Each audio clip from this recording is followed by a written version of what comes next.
Thank you very much. Thank you. Please. Oh,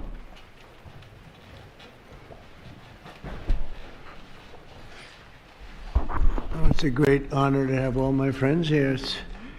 It's like old home week. What a job you're doing. And thank you very much for that. We want to begin by thanking the people that have done such a great job at the White House. They have been doing really incredible work during a shutdown. I don't even know if they're supposed to be working, but they wouldn't miss a day. So I just want to thank everybody for that very much. And we're here today to discuss a sweeping, unprecedented, and historically successful operation that my administration has carried out in recent weeks to arrest, prosecute, and permanently remove members of foreign drug cartels from American soil. And the people gathered around this table are the ones that are doing it, and in this room. Some of them sitting a little bit behind. In fact, some of them I'm surprised are not actually at the table. You people should be very insulted by that. But you've done a great job back there. On my first day in office earlier this year, I signed an executive order to officially designate the drug cartels and savage transnational gangs as foreign terrorist organizations. It was my honor to do so.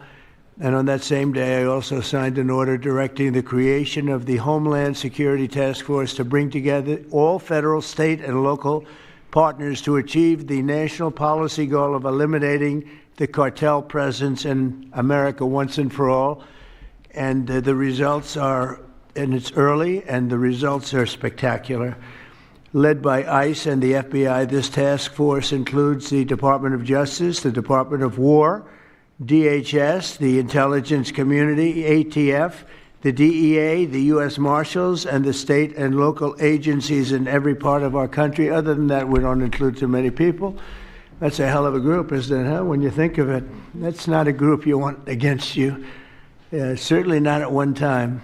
In addition to the task force members, we're pleased to be joined by representatives of law enforcement at every level, the highest level, actually, but every level, including National President of the Fraternal Order of Police, Patrick Yos. Where's Patrick? Patrick, thank you, Patrick. Thank you for the endorsement, too. That really hit it off. I would have gotten 98% anyway, but it was still good to have your endorsement. Thank you, Patrick. I don't forget those things. President of the National Sheriff's Association, Chris West. Chris? Thank you, Chris, very much. Great. Good job. Major Cities Chief Association Executive Director Laura Cooper. Laura, thank you, Laura, very much. Major County Sheriffs of America Executive Director Megan Noland. Megan, thank you. Thank you very much. And President of the National Border Patrol Council, my friend, and a very good speaker, by the way. Whenever he gets up and speaks, I say, that guy can really speak. I don't know. I don't want him to run for office. I want him to stay where he is. Paul Perez. Paul. Thank you, Paul. Where is Paul? Hi, Paul. What are you doing over there, Paul? Good job. Good speaker you are, though, Paul. I mean it, too. You've made some incredible speeches, and all from the heart, too, right? Some great ones. Today, you'll hear details from my national security and homeland security teams about the extraordinary historic achievements of this new Homeland Security Task Force since it became fully operational last month in all 50 states. The job they're doing. What we inherited from this past administration is like disgraceful. In a matter of weeks, the task force has made the largest number of arrests of cartel leaders, operatives, and gang members in American history, more than 3,000 and counting. That includes members of the ultra-violent New Generation Cartel, the Sinaloa Cartel, the LNFM Cartel, MS-13 Cartel, and you know MS-13, the gang, and Tren de Aragua, another beauty. That's a group of real garbage we have to deal with, that we shouldn't have to deal with. These are, in addition to the massive numbers of dangerous criminals my administration arrested nationwide since January 20th, numbering over 120,000. It's a record, and 120,000 criminal arrests. Thank you very much. Unfortunately, for 4 long years before I took office, the last administration allowed the cartels and their operatives to frankly take over our country, to freely infiltrate America and all the communities nationwide, along with Transnational gangs, these groups have unleashed more bloodshed and killing on American soil than all other terrorist groups combined. These are the worst of the worst. It should now be clear to the entire world that the cartels are the ISIS of the Western Hemisphere, in addition to their monstrous violence, such as cutting off heads, burning their enemies alive, and burning innocent people alive, too, by the way. The cartels control large swaths of territory. They maintain vast arsenals of weapons and soldiers, and they use extortion, murder, kidnapping to exercise political and economic control. Thank you very much, Joe Biden, for allowing that to happen. Biden surrendered he just surrendered our country to the cartels. Don't worry, it gets better. We're taking it back. It's really fast at levels that nobody's ever seen before. But what we had to put up with, what we inherited, was just a disgrace. And while Biden was president, if he was president, I think the Autopen was president, not Biden, nearly 100% of those who infiltrated our southern border did so because they were personally approved. They admitted they were just what happened, assisted by the most dangerous and violent criminal organizations anywhere on the planet. The worst people on the planet they allowed into our beautiful country.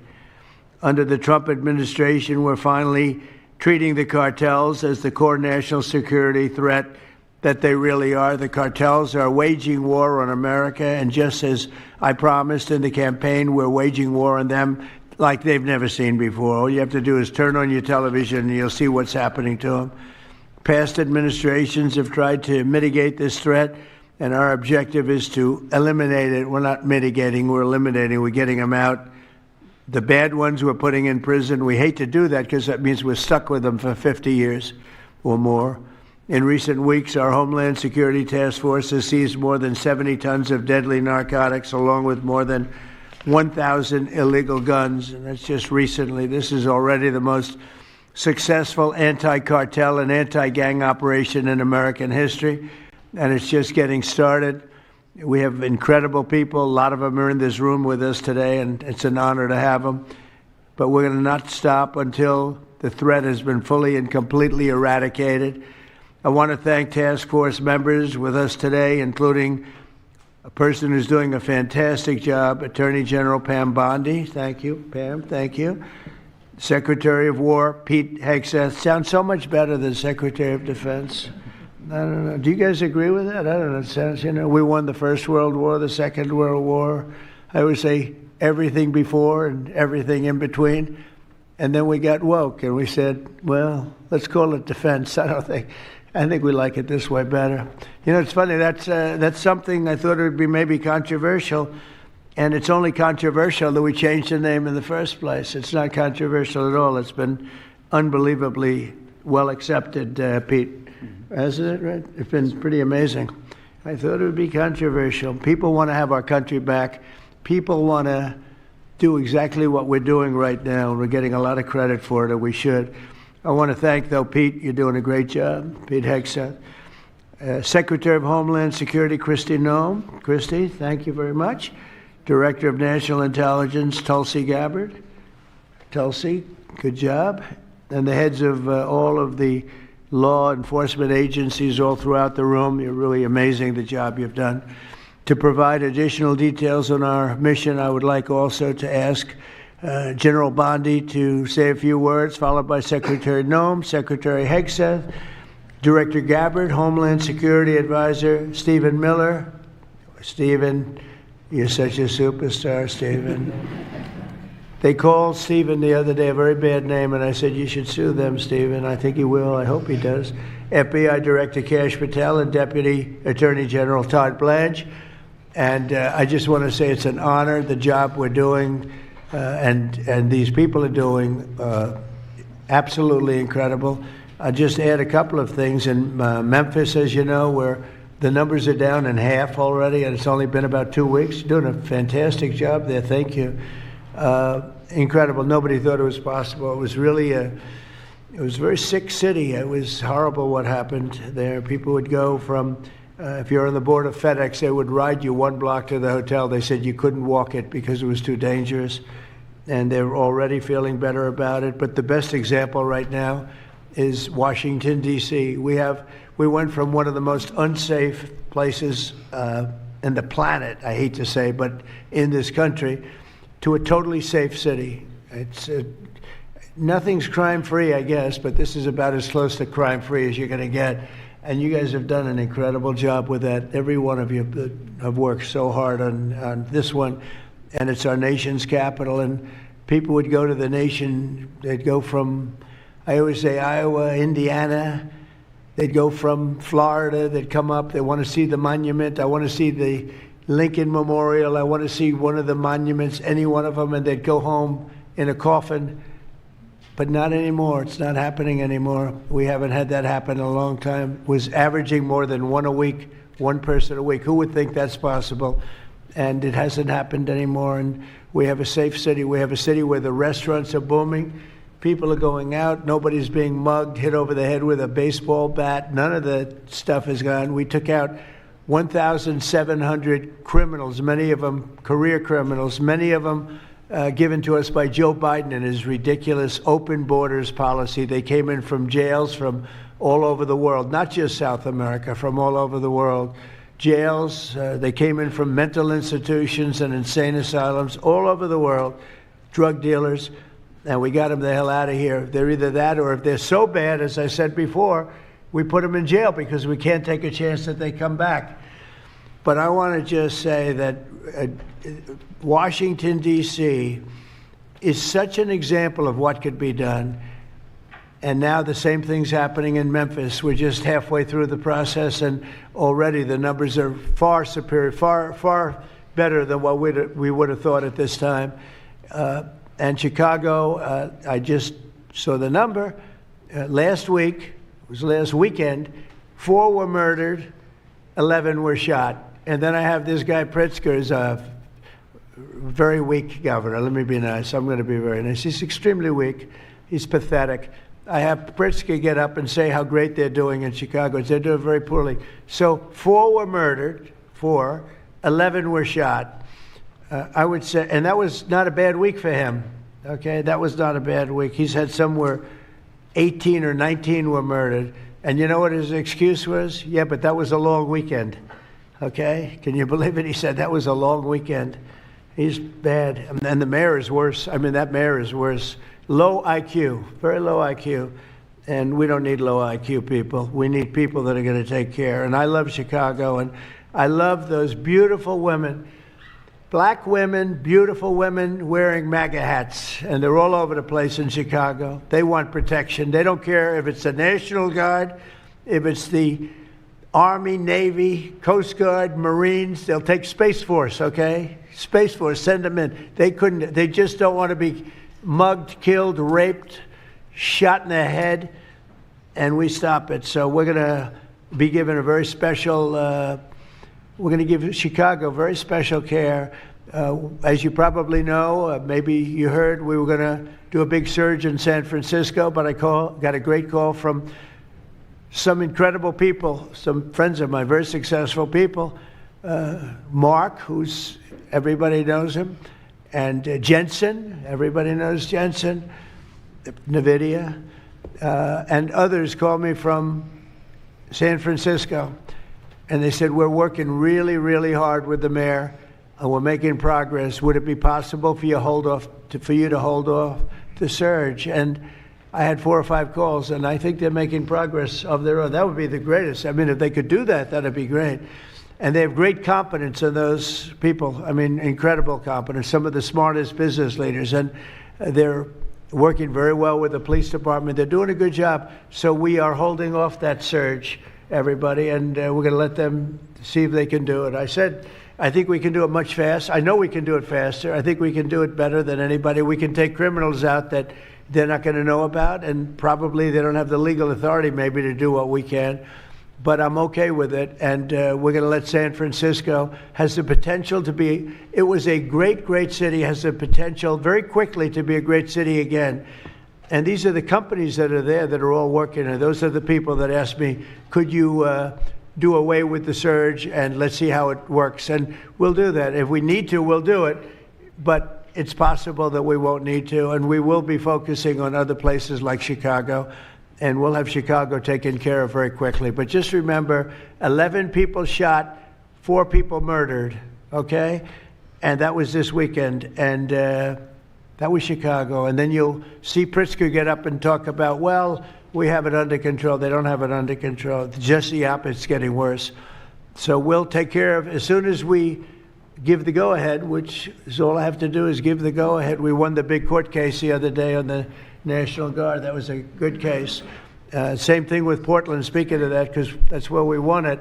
But, I mean, I looked the other night, Saturday night, Portland is like burning to the ground, and these people are saying it's just friendly stuff. The whole place is burning to the ground.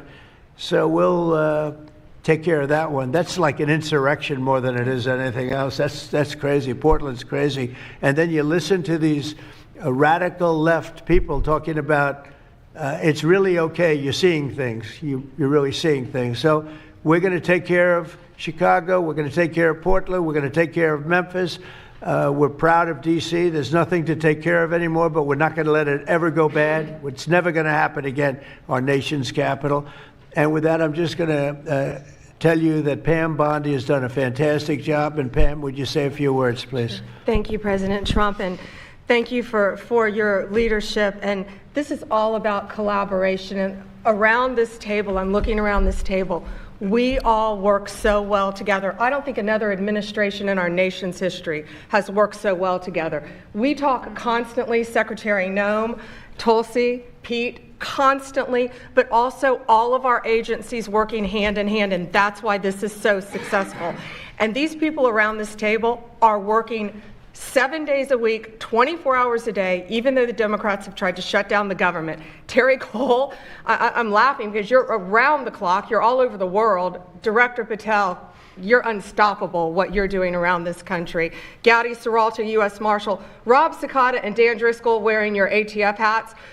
Rob, I was on the texting, Todd Blanche and I were on the texting you at 1 a.m. on cases. I mean, that's how committed all of these people are to just keeping all of our citizens safe. And that's what it's all about. And this project is the brainchild of Stephen Miller.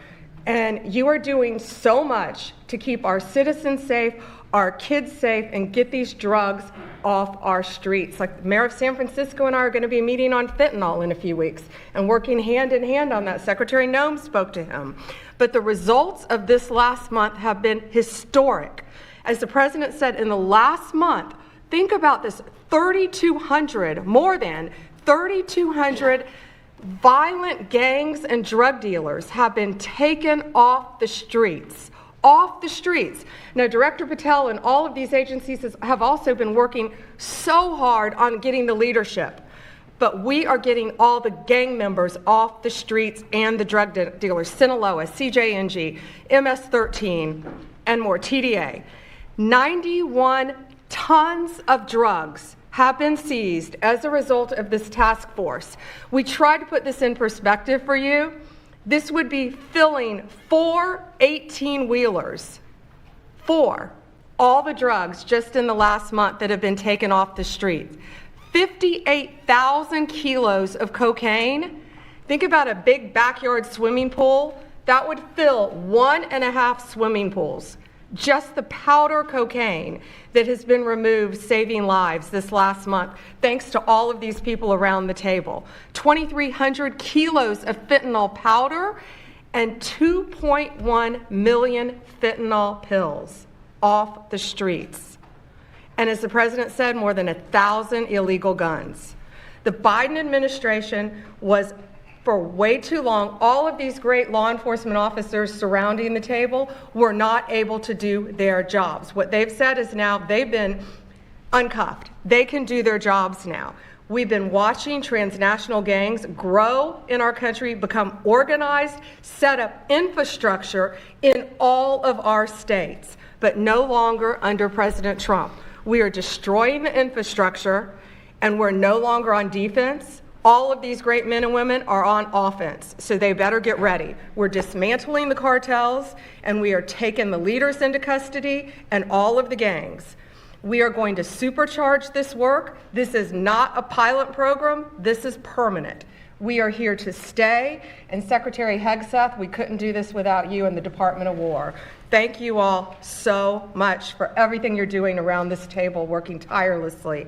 And President Trump, thank you for giving them the ability to do it. Thank you very much. Thank you. Mr. President, since the year 2000, we have lost over 1 million Americans to drugs, to overdoses, to these cartels that have proliferated that kind of a disease on our people and have gone to war with our next generation of Americans. When you signed the executive order that was protecting the American people from invasion, what you did is that you took these cartels and gangs that we've known for decades and you declared them to be what they really are, and that's terrorists. You declared war on them, and you didn't say we were just going to fight them. You said we are going to destroy them. And everybody around this table is so honored to be here to work with you to destroy these terrorists that have been killing Americans for years and getting rich off of it. I'm so proud of the work that was done just in the September surge. You referenced that earlier. We had over 400 operations that went down in those first 43 days of the Homeland Security Task Force in operations that brought, as Pam referenced, 3,200 terrorists to justice, got them off the streets. Sir, we also have had over precursors and chemicals that were brought in. We've had the work at the southern border. We've got Border Patrol here at the table with you. Fentanyl has been cut down by 50% coming into this country over our borders. We've continued to work not just nationally, but internationally and on our maritime borders as well. The ICE agents that have so much violence against them and threats against them, sir, they get up every day ready to work with this task force to be able to keep people safe. And then we've got Coast Guard, who's been doing just a ton of our incredible interdictions out on the seas and the waters in cooperation with operations that you've targeted in the Caribbean with the Department of War. And sir, I just want to thank you for the leadership you put at this table, for your cabinet members, for Stephen Miller, for putting this in place to make sure that what you did when you consolidated the Homeland Security Task Force, you took 1,000 other task forces that were already established in the federal government and you streamlined them into this room, into this group right here, so that we can look at each other in the face every day and say, what's our problem? How do we address it? How do we fix it? And then we go to work together with our arms linked to do exactly what you told us to do. And that's not just protect the American people from invasion, but to kill these terrorists. You gave us the task to eliminate them, destroy them, so that they can't destroy the next generation of Americans. So thank you, sir. Thank you for the people you put around this table. Thank you very much. That's a great job. Thank you. Pete? Yes, sir. Well, thank you, Mr. President, for your leadership. Chief, likewise, Tulsi and Todd and Dan and Pam and Christy and Stephen and Cash. I mean, I could go around the table. From the Department of War, we are thankful and grateful for the incredible effort that your agencies put in. And we could not be more proud to stand shoulder to shoulder with you, not superficially, not kind of over here, but front and center on the Homeland Security Task Force, right there with you. Because our department has spent over 2 decades defending other homelands, and we're very proud to be defending our own. And if you talk to the troops down, say, on the southwest border, Mr. President, morale is sky high and continues to be, because they're proud to be defending their own communities, their own state, and their own country. So when that executive order was signed, the mission was clear: protecting the American people against invasion. And so the Department of War went straight to the southwest border. We still have 10,000 troops there. We have national defense areas. We're standing alongside the Border Patrol, and we've locked that border down, 100% control of the southwest border. You stopped the invasion. And then we're proud to be going on the offense, counter-cartel operations. And it's not counter-cartel, as was mentioned. These are designated terrorist organizations, foreign terrorist organizations. Our generation spent the better part of 2 decades hunting Al-Qaeda, hunting ISIS. Well, as the president said, this is the ISIS, this is the Al-Qaeda of the Western Hemisphere. They intimidate, they terrorize, they extort, they poison the American people. The president's right. Every boat we strike is 25,000 Americans whose lives are saved because of the drugs that were headed in our direction. So our message to these foreign terrorist organizations is we will treat you like we have treated Al-Qaeda.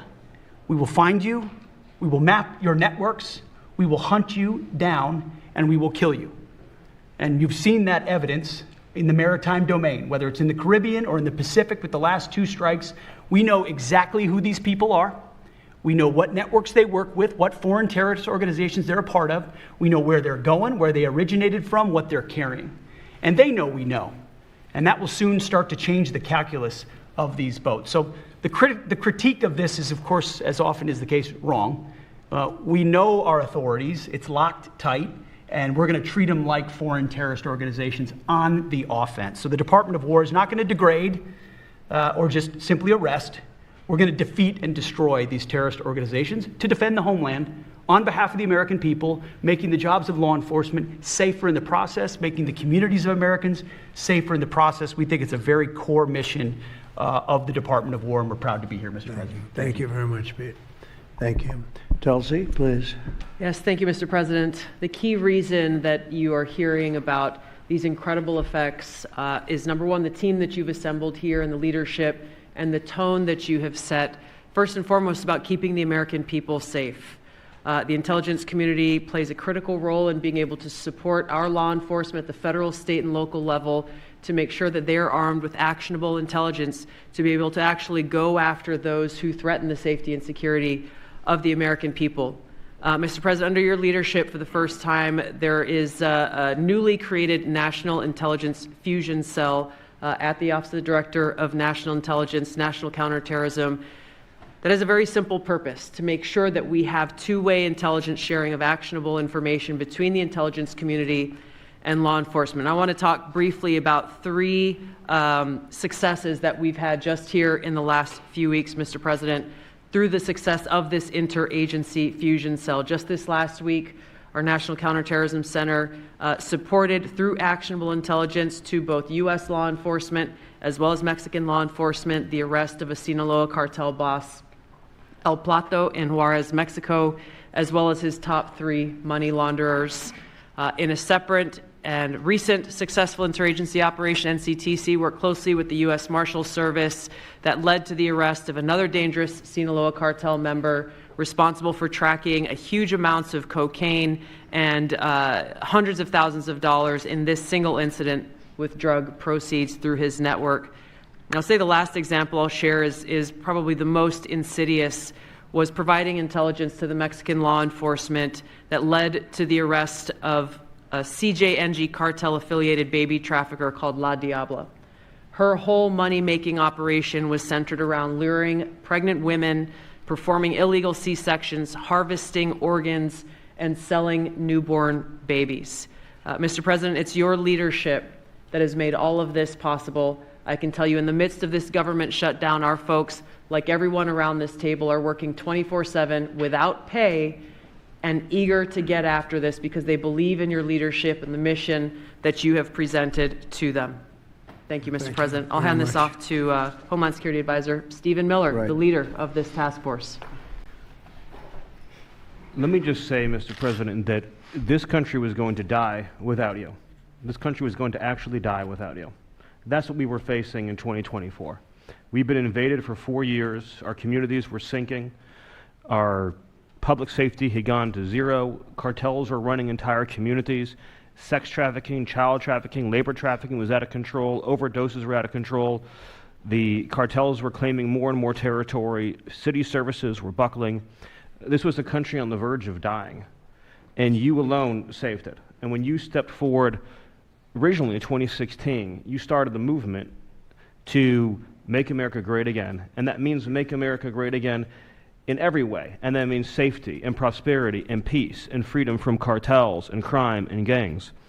And your vision and your leadership in declaring war on the drug cartels is the single most successful public safety initiative in American history.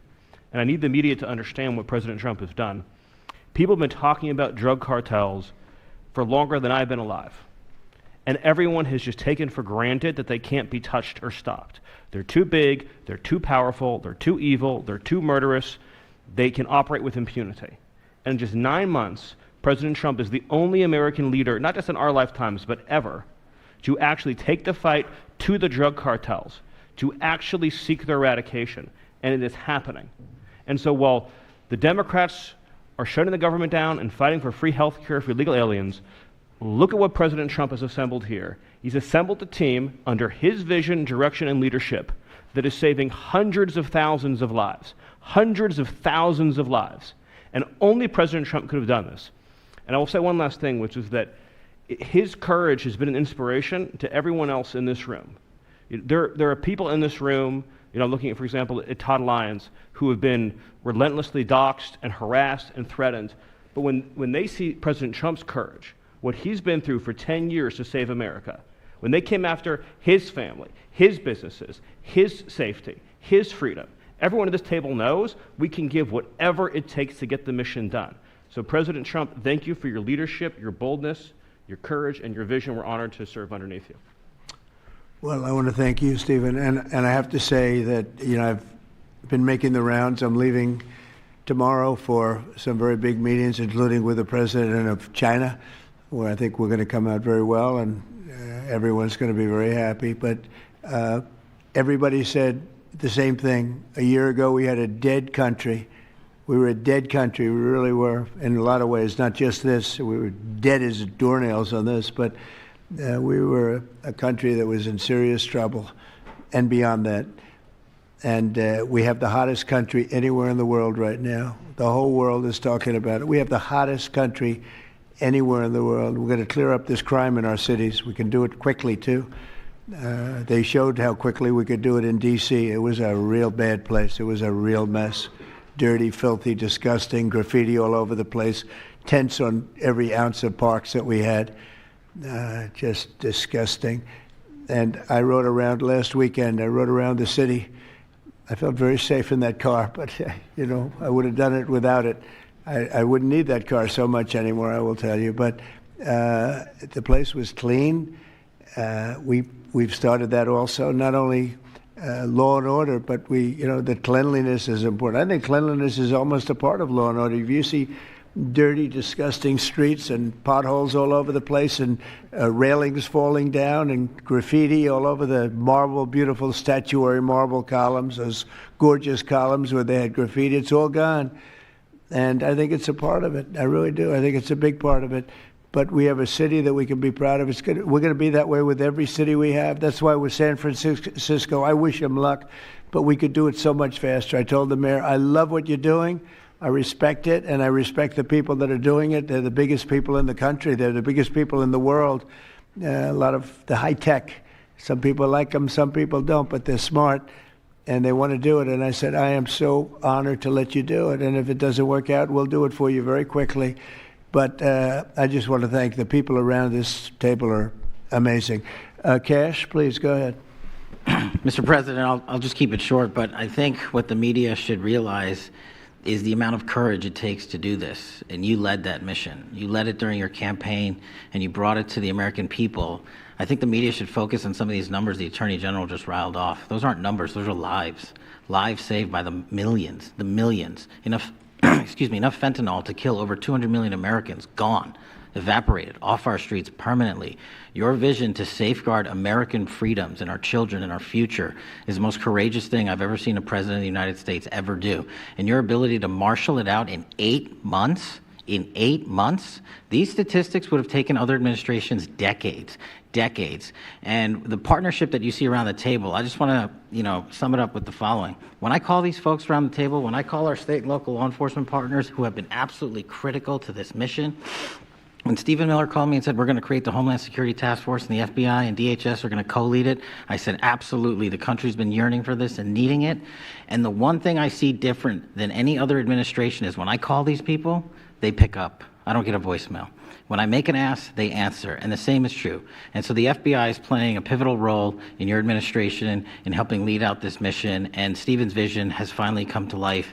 And instead of attacking the people at this table, maybe the media should go out there and talk to the lives that have been saved forever and the communities that have been safeguarded, because it takes courage to do that. It takes courage to implement that plan, and it takes a president and President Trump to put a leadership team like this together. We are actual friends, and I know the media doesn't want to call us that, but we do that. We do hang out. We do work together. It's a 24/7, 365 mission that doesn't turn off, Mr. President. And as Stephen said, we're inspired by your leadership, and this country's thankful for these 8 months, and I can't wait to see what the next 4 years looks like. Thank you very much.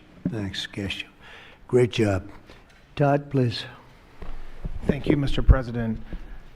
The number that I think matters, over 3,266 terrorists have been taken off the streets in 2 months. And for each of those arrests, there's anywhere from between 4 to 20 law enforcement agents, federal, state, and local, executing those arrests. And that means every one of them are putting their lives on the line to make these arrests, to make our communities safer. And so what I will say to them is thank you, but also what I will say to them is that to the extent that there are politicians, as recently as today, suggesting they are doing something wrong. We have governors, district attorneys, mayors, and even congresswomen suggesting that our federal law enforcement and the state and local law enforcement that are helping them are doing something wrong. That is disgusting and something that we will not tolerate. That every day Attorney General Bondi and I talk with all of our partners, making sure that they know that if any one of our federal agents, our state or local agents working under the HSTF banner are even touched by any of these terrorists or rioters, they will be prosecuted to the fullest extent of the law. When politicians aid these terrorists by trying to give them comfort or protection or suggesting that somehow our men and women are doing the wrong thing, same problem. We will not tolerate it, Mr. President. So thank you to all of our state and local men and women that are helping us and our federal law enforcement officers that are literally putting their lives on the line every single day. We will always protect you. Thank you, Mr. President. Thank you very much, Todd. A really good job you're doing, too. Thank you. Any questions maybe pertaining? Mr. President. How about pertaining to this for a little while? And whoa.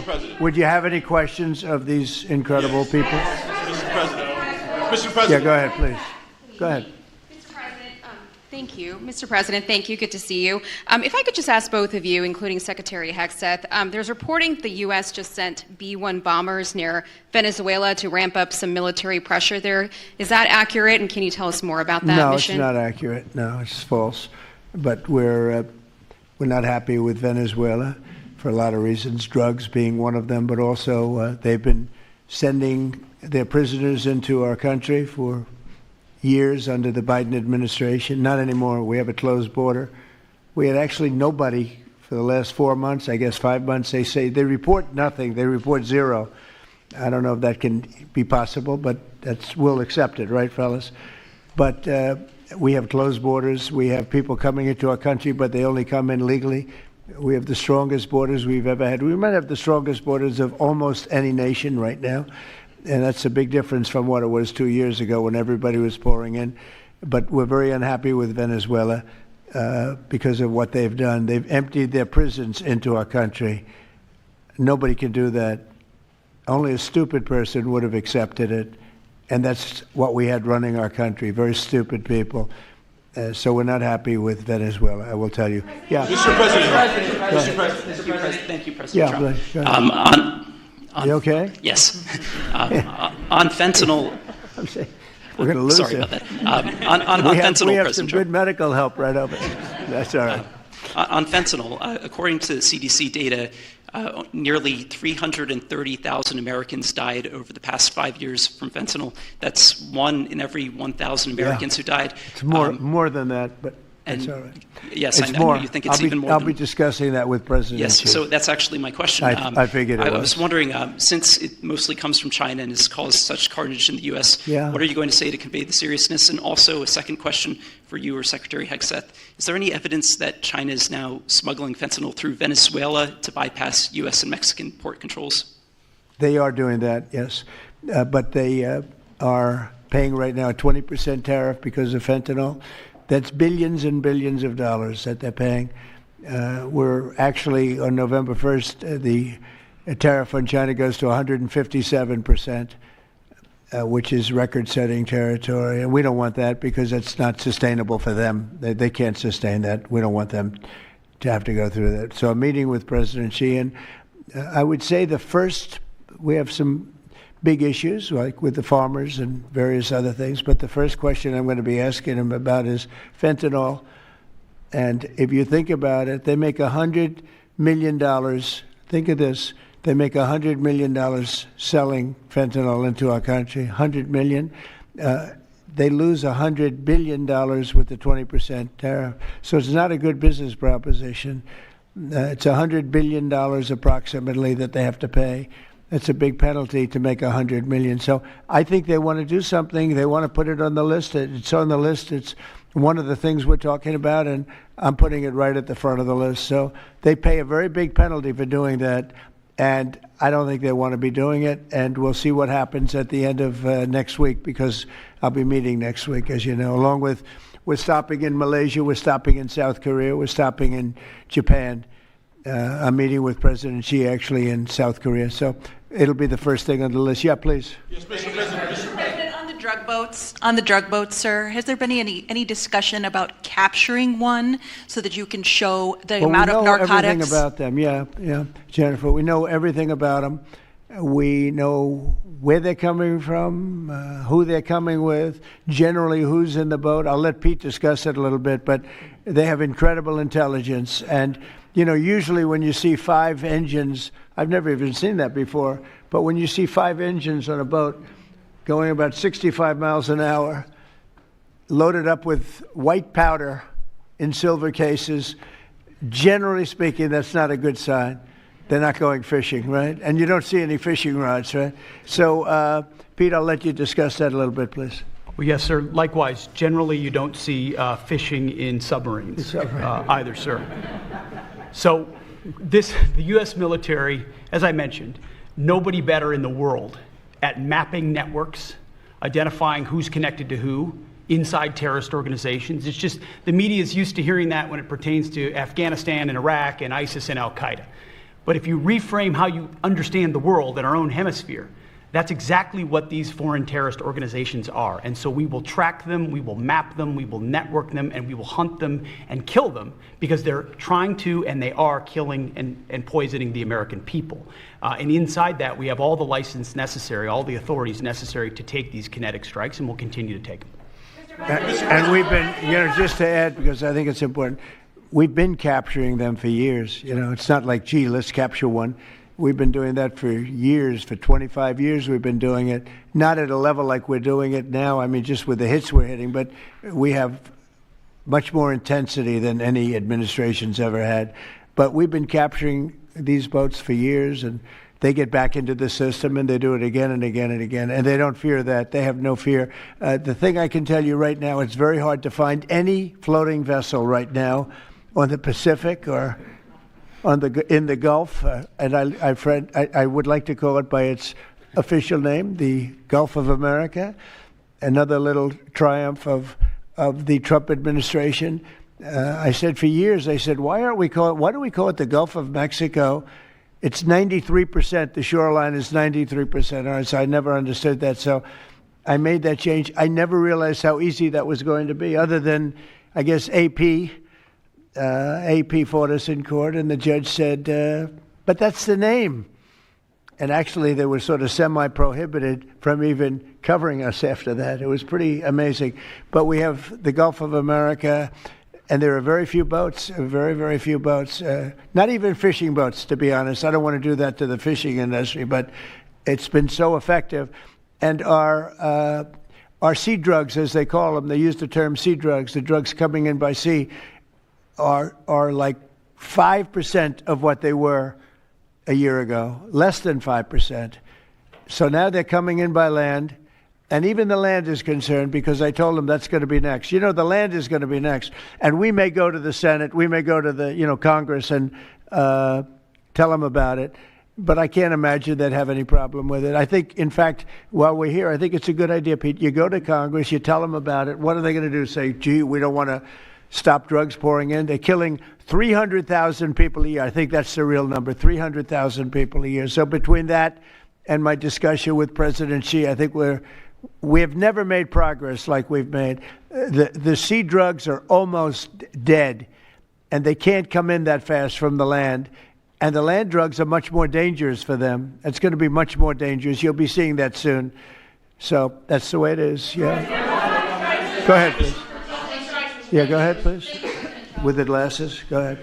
Thank you, Mr. President. Good. I wanted to ask, what's your reaction to Representative Dan Goldman calling on NYPD to arrest ICE agents who he says are acting illegally? He says they are illegally assaulting people and illegally detaining people at immigration courts in New York. Well, you know, I know Dan, and Dan's a loser. You understand. He's a guy that doesn't have what it takes. He's been trying so hard, and they're exhausted. I mean, it's so ridiculous, right? A suggestion like that. So, you know, they're just trying so hard, and it's not working. They've even now started imitating me, of all people. They want to imitate me, and they start using foul language, but they use too much of it. You know, you can't use the F word 7 times in one sentence. It doesn't work. It might work once every 7 news conferences, but you can't do it. You can't do it 7 times in one sentence. So I don't know. They're really they're in big trouble. That party. Go ahead. Mr. President. Some alleged smugglers have survived some of these recent strikes and been sent back to their home country. If they're terrorists, why not just arrest and detain them? Go ahead. 2 points on that. First, when I served in Iraq in 2005 and 2006, we used to, in sort of a gallows humor way, talk about the Iraqi catch and release program, the reality that we would catch a lot of people, hand them over, and then they would be recycled back through and we'd have to recapture them or attack them again. And that's why changing the dynamic and actually taking kinetic strikes on these boats ought change the psychology of these foreign terrorist organizations. To those 2 that survived the shot on the semi-submersible, think again, compared to Iraq and Afghanistan, the vast majority of people that we captured on the battlefield, we handed over to the home country. Did we always like how it shaped out? Sometimes we did, sometimes we did not. But 99% would go to the Afghan authorities or the Iraqi authorities. So in this case, those 2, they were treated by American medics and handed immediately over to their countries where they came from, hopefully to face prosecution, which is a very standard way of handling something like this. And you'll do that with future survivors, anyone else who survived? We've got protocol of how we'll handle it. Not that guy. He's so hopeless. Go ahead. Go ahead. Yesterday, there was a vote at the Knesset on annexing the West Bank. Do you see it as a challenge to your peace efforts? Could you say that louder, please? Yes, yesterday there was a vote at the Knesset in Israel on annexing the West Bank. Do you see it as a challenge to your peace efforts? Will you answer that, please? Because I cannot understand the words you're saying. Where are you from? Where are you from? You're from France. Beautiful accent, but we can't understand what you're saying. Huh? She said a vote at the Knesset on the West Bank. The West Bank is, don't worry about the West Bank. Israel's not going to do anything with the West Bank, okay? Don't worry about it. Is that your question? They're not going to do anything with the West Bank. Don't worry about it. Israel's doing very well. They're not going to do anything with it. Yeah, please, go ahead. Thank you, President Trump.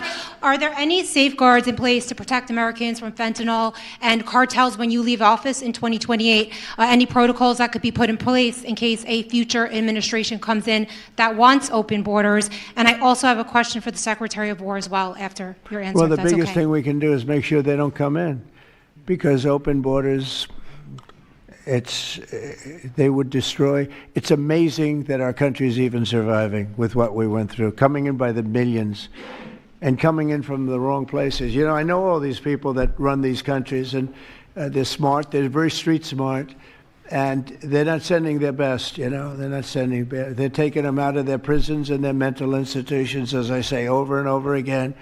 They're the drug dealers. They're the drug addicts. They're people that don't work.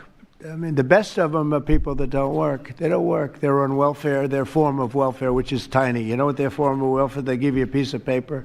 They give you nothing. But they want people that work. They don't let those people come out because they want those people. You know, they cherish those people. Those are the people that make their country run. They give us all of the people that don't work and are murderers. 11,843 murderers came in. 11,800, many of them committed, more than 50% committed more than one murder. Now, why do we want them? Why would Biden and that group of thugs that he had working for him, why would they accept these people? Why would he accept? Nobody understands it. You know, they say maybe they wanted the vote, but I did great with the Hispanic vote, but these are people from all over the world. Why would they do it? So one question, no matter what I do, I can't, you always like to know, the opponent. You have an opponent. What are they getting at? And usually you can.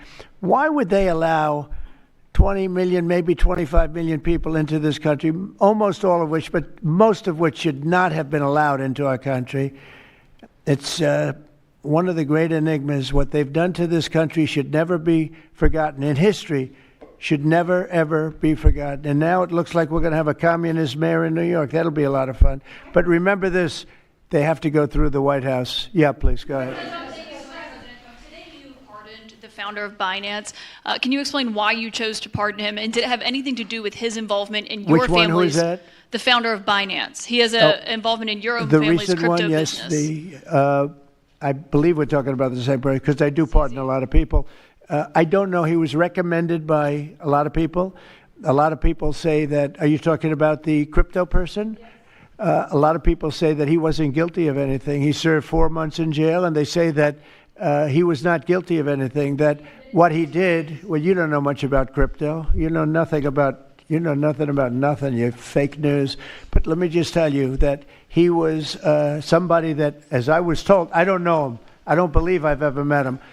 But I've been told by a lot of support. He had a lot of support. And they said that what he did is not even a crime. It wasn't a crime. That he was persecuted by the Biden administration.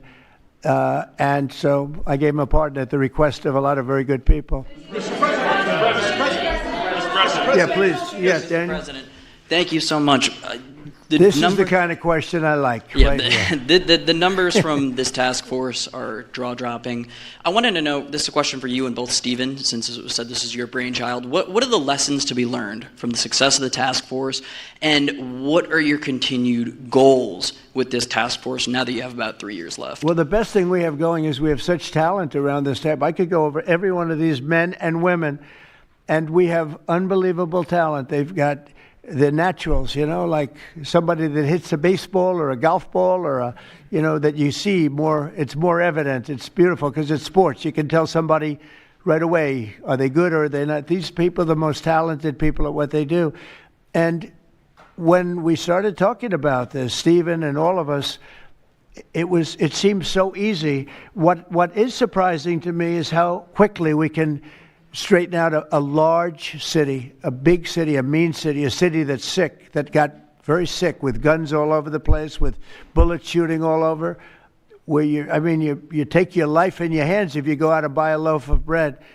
That's not America. That's not our country. And those people don't care how you do it. They just want it done. They really do. You know, when you go to the people in the street, they don't know, is it National Guard? They just want it done. They want to be safe. And we've gained a great following of Americans, real Americans, people that want to be safe. But I think the biggest thing we say is we have tremendous talent. We were able to recognize, like a football team, like a baseball team, we were able to recognize the talent. And the talent is largely in this room for the whole country. It's largely in this room. There's really nothing like it.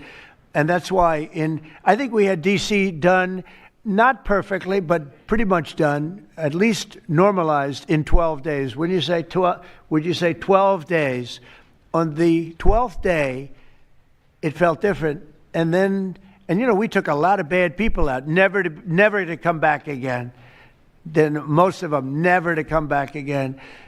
But there's great talent, and there's also great courage. I've been watching what goes on. And then you have the radical left lunatics, and what's that all about? I mean, they're fighting us because we want to stop crime. Where do these people come from? They're paid money. I guess they're paid a lot of money. But like I saw that ridiculous march the other day, I say, these people are not representative of our country. And not all of them, of course, but many of them are total lowlifes. These are lowlifes. These are people that are paid agitators, and they're not representative of our country. So I don't know. I can just tell you that our country has tremendous spirit right now. You know that better than anybody because you cover it well. But we have a lot of people that are very happy right now with the direction. They did a poll the other day. The direction of our country is better than it's been in 37 years. And I'm upset because I think it should be better than that. I actually said we should be better than that. So, you know, thank you very much for your question. Brian? Brian? Mr. President, yes. Thank you, Mr. President. You guys have done an amazing job in Memphis. Some of those numbers are staggering, and we've gotten message on social media wanting to thank you for that. But I think, can you talk about the number of missing children you guys have discovered in Memphis? That's amazing. Well, it's hundreds of thousands were lost through Biden and the Biden administration, and we are getting a lot of them back, but they're either dead, they're slaves, they're captured in some form.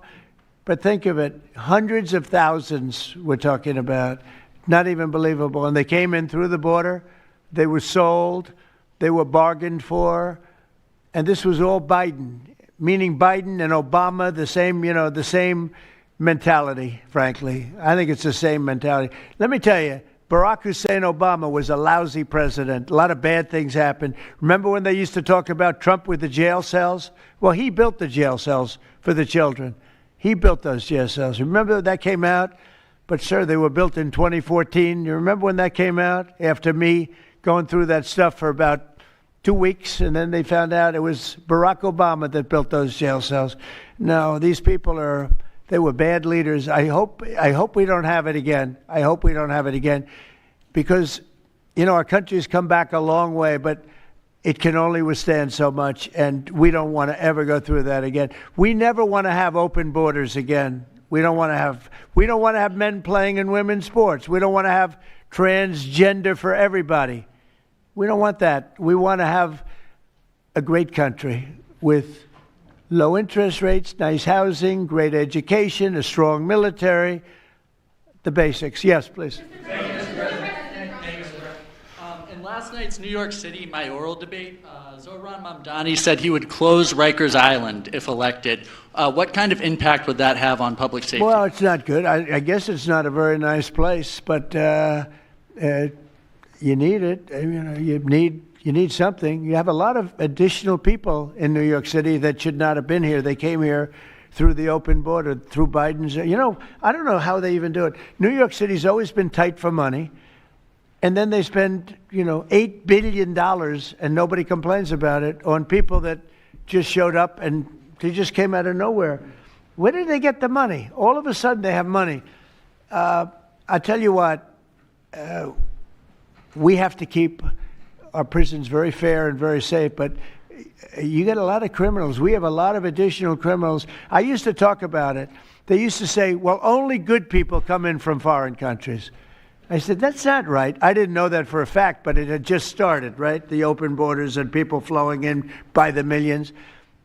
They make our criminals look like the nicest people on earth. That's the only good thing. They make our criminals look like nice people.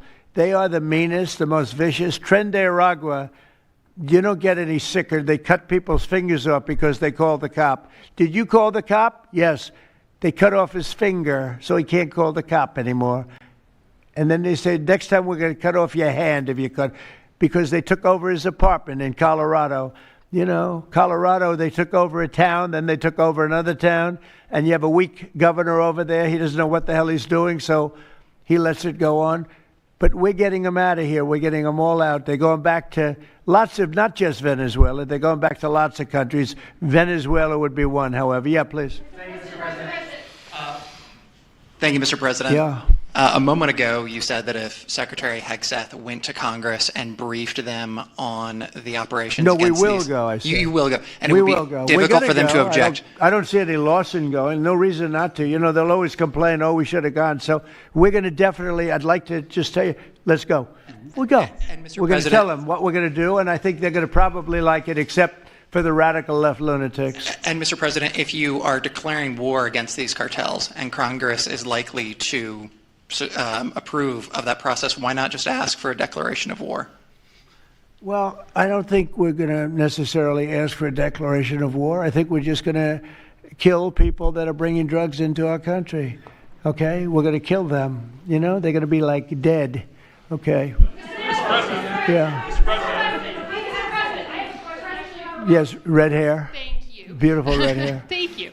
I'll tell my hairdresser that. She'll love it. This is a question for both you and the Secretary of War, Mr. Hegseth. Who are you with? I'm with the Center Square. We're a newswire service. With everything that's going on between the narco terrorists in the Caribbean, and then also with more Chinese, Iranian, Russian ships also taking part in Venezuela. Are you have any plans of expanding operations out of Roosevelt Roads, and in fact, placing home porting some ships there? Yeah, go ahead, Pete. We're familiar with the location that you're referring to, and we'll make sure that we're properly displaced in order to deal with the contingency we're dealing with there, and also any ways in which other countries would attempt to be involved also. So we can walk and chew gum. We're definitely keeping our eyes on near-peer adversaries at the same time, but we think sending a message on these cartels, these narco-terrorists, is an important inside our hemisphere, which for far too long, other presidents, as the president pointed out, they've ignored our own backyard and allowed other countries to increase their influence here, which only threatens the American people. We're changing that. One big thing that has happened, though, because you mentioned expansion and expand our efforts. So when I was running for office, second term, everybody was talking about the fact that nobody wanted to join the military, nobody wanted to join the great police force. They didn't want to join New York's finest or any of our police forces. They didn't want to join anything having to do almost like with the country, with the uniform. We are setting records with the Army, Navy, Air Force, Marines, Space Force, Coast Guard. We're setting records. We've never had anything like it. And I'll tell you when it started, November 5th. We didn't even have to wait till January 20th. They saw spirit. And now we have people coming in that it's unbelievable. And if we wanted to increase our military force, if we wanted to increase any one of these, including police forces, they can now get men. People didn't want to be policemen and women. They didn't want to be firemen and women. They didn't want to go into the military. We were having tremendous recruiting problems, and now we're setting records. We literally, last year at this time, you were doing stories that the recruitment was a disaster. We couldn't get men and women to go into the military. Now we have such an overabundance. We've never had, it's, as I understand it, it's like record-setting recruitment. This is in less than a year. It's been amazing. So this is a good time to expand if we want to do it. And I think we should. And we probably will. Yeah, please. Yeah. Blue. Questions for you. First for you and Secretary Hegseth. Is the administration supportive of sending National Guardsmen to cities for the express purpose of aiding deportation and immigration enforcement efforts? To expand deportation efforts? Sending National Guardsmen to U.S. cities for the express purpose of aiding deportation and immigration enforcement efforts. What we've done so far is stand alongside federal law enforcement in every way, facilities and personnel, but also we have a great deal of lift inside the military. We're able to move assets in a way that no other aspect of the U.S. government can. And so where we can rapidly assist with mass deportations, we have been happy to do that. And then one more question, if I may. Is the administration at all supportive of potential measures to crack down or regulate or even ban apps that track ICE agents' locations? What do you mean by that? Like specific apps that are used to track the location of ICE agents. I guess we'll do that. I'm not a big app guy. I'm not into that too much. I think Pam might be it. Let's go. Yes. Good answer there. Yes. These organizations, President Trump, are coming in and their apps to track our federal law enforcement officers, and it jeopardizes their lives, where they're going to be, their location. And we've actually been working really well with the tech companies who have been cooperating because they don't want our law enforcement officers to get injured. So, yes. Well, I mean, I see it with ICE, where they're having, where they define where they live, who they are. And, I didn't have a big view on the mask, but I now understand why they should wear masks. I think it's very dangerous for them not to wear masks. They can do whatever they want. I notice some do it and some don't, but it's pretty dangerous. But when you look at, you talk about that question, I think it's very dangerous, and I think you're coming down on that very hard, right? Yeah, please. Sir, Mr. President. Go ahead. Thank you, sir. When you were running for re-election in 2024, you released a video statement where you made this exact promise to show no mercy on the cartels and employ every military asset necessary to combat them. In that same video, you also said that you plan to expose all the bribes and corruptions with politicians and the cartels. We're doing that. Has Yeah, your we're task trying to force do been that. looking into that in American politicians? Yeah, where the money's coming from. Because you see it. Like even that garbage deal they had this weekend, which was embarrassing to them, and the crowds were much more, the crowds were not big. Those crowds were not big at all. But when you look at signs, and they're all made beautifully, the yellow signs, I saw the yellows, the blues, but they're all made professionally in a printing shop, looks like on Madison Avenue someplace. Some guy is paying for all that stuff. And we don't mind protest. Protest is a good thing. I protest. I'm always protesting, right? But when you see some of these people are going crazy. They're going crazy because they're getting paid. Because there's no reason for them to be going crazy. But you watch some of them, and they're professional agitators, and we are finding out who's paying them. Yeah, we have a lot of information about who they are. You're going to be very surprised when you find out. And I have a question for Secretary Hegseth. Sir, a memo circulating on social media details the establishment of a National Guard response force that's going to be trained in crowd control and civil unrest and deployed in all 50 states by April of 2026. Can you verify the authenticity of that memo, and do you have any more information on the operations? I'm not going to answer particulars on something that may be in the planning process, but we definitely do have multiple layers of National Guard response forces, whether it's in each state, whether it's regionally, whether it's Title 10 active duty, whether it's Washington, D.C. We've got a lot of different ways that constitutionally and legally we can employ Title 10 and Title 32 forces, and we will do so when necessary. Thank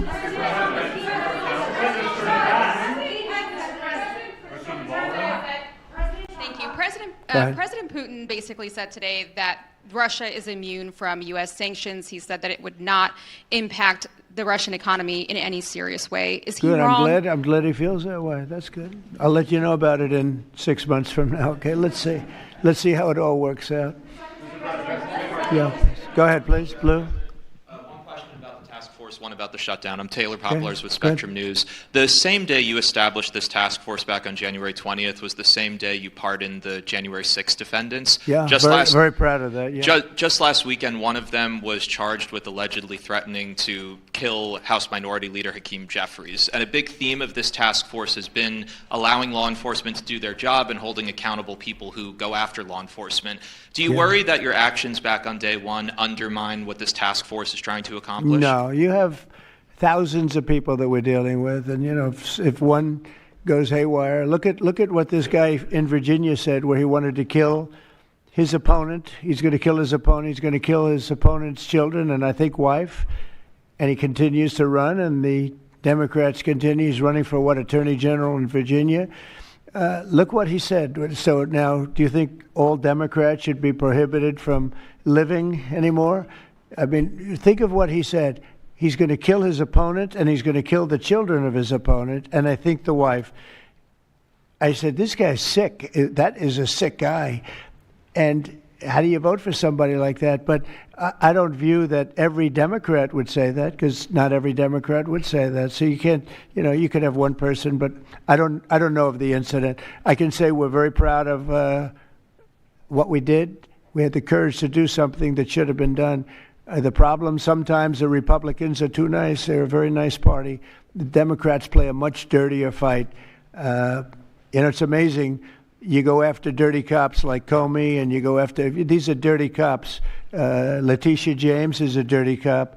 You go after these people, and they say how horrible you are, and yet I got indicted 5 times and impeached twice. Nobody says anything about that.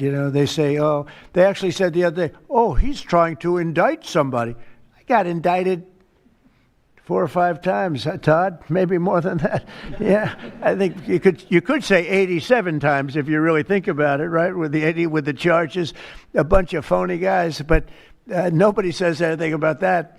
But they mentioned it the other way. No, the Democrats play a very dirty game. It's all they're good at. They're good at a couple of things: cheating on elections and playing very dirty. And they have one good trait: they stick together.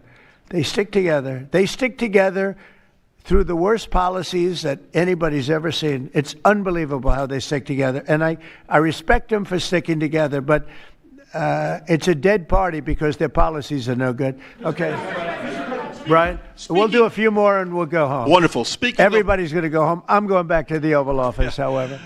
Speaking of Democrats, there's a report that there's a grand jury on Adam Schiff for apparent mortgage fraud. If he is indicted, should he step down as a U.S. Senator? Well, I'm not going to comment on that. I will just say Adam Schiff is one of the lowest forms of scum I've ever dealt with in politics. He's a horrible human being, very dishonest person. I have no idea what's going on. You tell me that he's going to be indicted. I don't know. You could ask Pam. I don't know if she could say it. Probably you are allowed to say it, but I wouldn't know about that. I can only tell you he's a very bad, I think he's actually a sick person. Do you want to talk about that?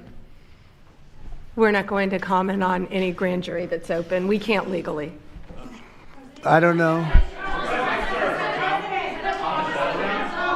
By the way, I hope it's true, but I don't know anything about it.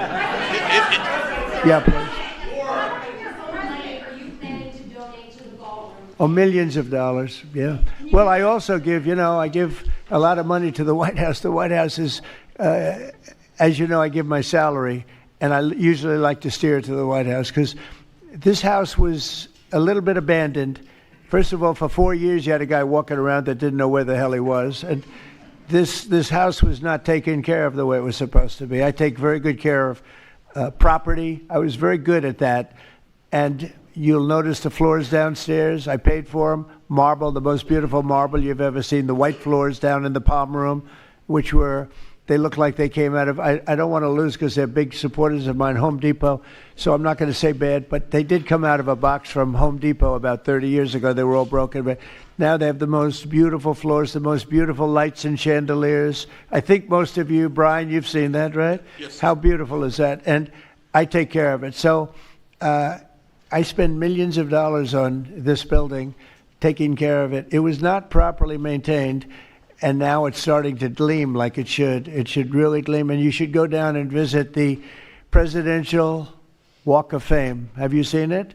It's quite good. I'm sure that a lot of people coming to the White House, it's hot. It's very hot. But it's really a tribute to the presidents, past presidents of our country. Yeah, please. Mr. President. Yeah, behind you, please. Yeah, go ahead. Thank go you. Ahead. So on Monday, a question for you as well as Secretary Noem. On Monday, Mayor Karen Bass of LA and Representative Robert Garcia, they held a press conference and they called for an investigation into DHS, accusing them of unlawfully arresting U.S. citizens and racially profiling and only arresting people because, in Robert Garcia's words, they look like me. He's a Hispanic individual. Do you have a response to that? Are you asking me that question? You as well as Secretary Noem. They are arresting bad criminals, and they're really good at it, too. I look at the numbers. They always like to say that, oh, you're arresting this and that. Then when you check it, you find out, geez, almost every single time. And, obviously every once in a while they may get one wrong, but they always correct it. They're able to correct it. But they are arresting really bad people. They're arresting people that kill, people that would cut your throat and not even care about it. These are brave people, and it's very dangerous. And if they go even a little bit too far, they get into trouble, which is a shame. I protect them, but they get into trouble. But they're arresting very serious criminals, and they're getting them out of here. Okay, one or two more. Doug, do you have a question? I'd love to have Doug have a question, our great photographer, because he's such a great guy, and he might be the most talented person over there. I don't know. Go ahead. Let's hear your question. This guy's a real beauty. On the cartel strategy, hearing you talk about it as a war, hearing Secretary Hegseth talk about defeating and destroying and the comparisons to ISIS and Al-Qaeda, those efforts took American troops being engaged in foreign countries. Do you think that's ultimately where this is headed with the cartels, having American troops in countries like Venezuela? No, the cartels are very bad. They had a lot of bad people coming in. They were interviewed recently, and they were asking people what their problem was, and one guy said, yes, I'm up for murder. Didn't know what he was saying, obviously. I'm sure his lawyer was not thrilled with his statement, but no, they're rough people coming into those cartels. Those cartels are rough. You look at what happens, the trip up, The trip up is horrible, especially for women. They're being killed, they're being raped at levels that nobody thought even possible. In my opening speech, I mentioned that, but in a very light way. I mentioned the word rape. Then I found out that you take a look at what happens in those cartels. It's horrible what's going on. And we're doing the world a big service by just telling them, you don't have too many cartels now because they know when they get up here, they're going to be stopped. Under Biden, they were just flowing into the country. It didn't matter what you were, where you came from, what you looked like, what your record. They didn't check records. Millions of people came into this country that should not be in our country right now. We've gotten a lot of them out. It's the single biggest problem that we were given. Inflation, I've already taken care of. Economically, the country is the strongest it's ever been. Thank God for tariffs. If we didn't have tariffs, we'd be a third world nation. But thank God for tariffs. We're the richest nation in the world now because of tariffs. And we're able to economically protect ourselves, and we're able to really protect ourselves from a national security, situation. But we have cartels that, somebody came up with the word cartel. I won't tell you who that person was, but you got a lot of bad people in the cartels. And you could look at a country like Mexico, and I really respect the president. I really respect a lot of the people over there, but a lot of the leadership. But they are in fear in their own country because those cartels are running those countries, okay? And that includes Colombia. Colombia is a drug den. It's a drug den, and it has been for a long time. You got a lousy leader over there right now, bad guy, a thug. But they make cocaine at levels that we've never seen before, and they sell it back into this, and they're not going to get away with it much longer. We're not going to put up with it much longer. Colombia is very bad. Mexico is run by the cartels. I have great respect for the president, a woman that I think is a tremendous woman. She's a very brave woman. But Mexico is run by the cartels, and we have to defend ourselves from that. Go ahead. Let's go with you. Go ahead. Let's listen to this beauty. Shutdown by the time you return from your trip to Asia? Do I expect to have it resolved by the time I return? I don't know. I said long ago, we shouldn't have been in this problem.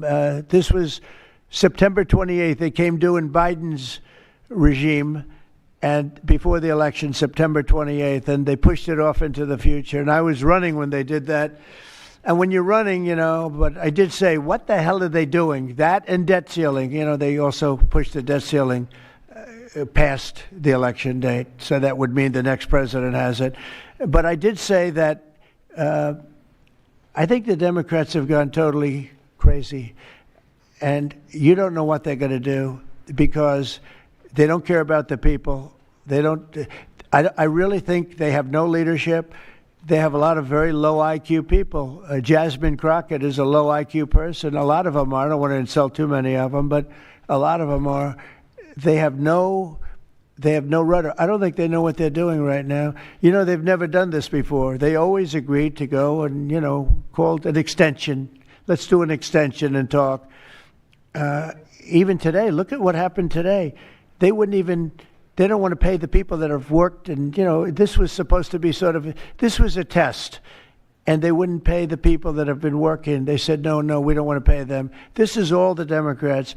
Now, all we need is 5 Democrats. And I know a lot of Democrats that are saying they're more than 5. Probably not that many more than 5, but they're more than 5. And all we need is like 5 Democrat votes so we open our country again. Sad, though, we have the greatest economy in our history. We have the highest stock market. All these things are rocking. We will have by the end of my first year more than $20 trillion of investment. The all-time record is $3 trillion. I think it's China. We're going to have $20 or $21 trillion. We've never had anything like it coming in because of tariffs. The money pouring into our country, the plants that are opening, AI, automobiles, everything. And the Democrats want to close our country. They're really, they say deranged. They suffer. I guess it's Trump derangement syndrome, which I think is going down now as an official condition by the doctors. I think they get paid extra money if they handle it because it's more difficult to handle than a normal mental disease. But you know what? They really should approve an extension, get the country back to work, get the people paid. And, you know, it's very simple. You just don't know what's going on. There's something wrong with them. Yeah, it's sad, actually. Have you raised the full $300 million needed to fund your? Have you raised the full $300 million needed to fund your ballroom? And how much specifically are you donating to this construction raised, project? I think $350 million. All donor money and money that we put up. We've raised. It's going to be. It's going to cost right in the neighborhood of $300 million. It's been expanded and made absolutely. It'll be the most beautiful ballroom anywhere in the world, I think. And how much specifically are you donating to it personally? How much am I donating? I won't be able to tell you until I finish, but I'll donate whatever's needed. I'll tell you that. Do I have a name for these? I won't get into that now. Yeah, go ahead, please. Follow up on the shutdown. In the next couple of days, a lot of Americans are going to go without their first full paychecks. Federal workers. By the way, a friend of mine, talking about donors, a friend of mine, a man that's great. I'm not going to use his name unless he lets me do it.